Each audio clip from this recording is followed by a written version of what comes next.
tous. Alors aujourd'hui, nous fêtons Sainte Marie-Dominique Mazzarello.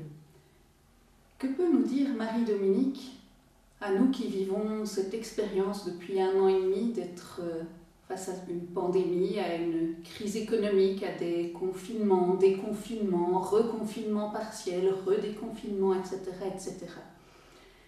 Eh bien, peut-être que Marie-Dominique aujourd'hui peut nous apprendre à rebondir dans l'épreuve.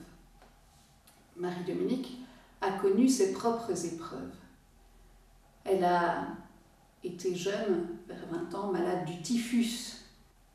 Encore plus tard, quand l'Institut a grandi, elle a dû vivre ce déracinement, déménager complètement de Mornaise à Nizza et perdre de nouveau tous ses repères pour pouvoir grandir. Tout ça, ça a en commun une chose, c'est l'incertitude. L'incertitude de l'avenir, mais aussi l'incertitude du présent.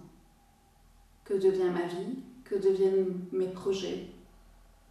Vers quoi je vis? Et Marie-Dominique peut nous apprendre à traverser cette incertitude. Comment réagit-elle?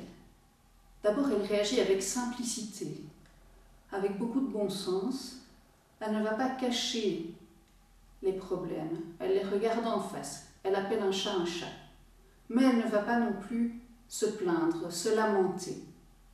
Elle ne tourne pas autour de la blessure, autour du manque. Elle avance. Elle avance comment? Par la confiance. Une deuxième caractéristique, c'est cette confiance en Dieu et en les autres, qu'elle va toujours garder. Confiance en Dieu parce que tout au fond d'elle-même, elle se sait profondément aimée. Elle peut faire appui sur cet amour de Dieu pour elle. Et confiance dans les autres. Marie-Dominique n'a jamais avancé toute seule. Et puis, cette confiance, cette simplicité, ça permet de mettre en œuvre toute la créativité. Quand Marie-Dominique est affrontée à la pauvreté, qu'on vient lui dire « ce soir, il n'y a rien à manger pour nous les sœurs, pour les jeunes », elle transforme ça en fête. On part dans le bois, on va ramasser des châtaignes, les filles courent partout, sont heureuses comme des folles, et ça devient une fête. Marie-Dominique, pour rebondir dans l'épreuve, elle a utilisé ces 3 attitudes. La simplicité, de dire les choses comme elles sont, mais sans les ressasser. La confiance en Dieu, la confiance dans les autres, la confiance dans ses propres capacités, et la créativité.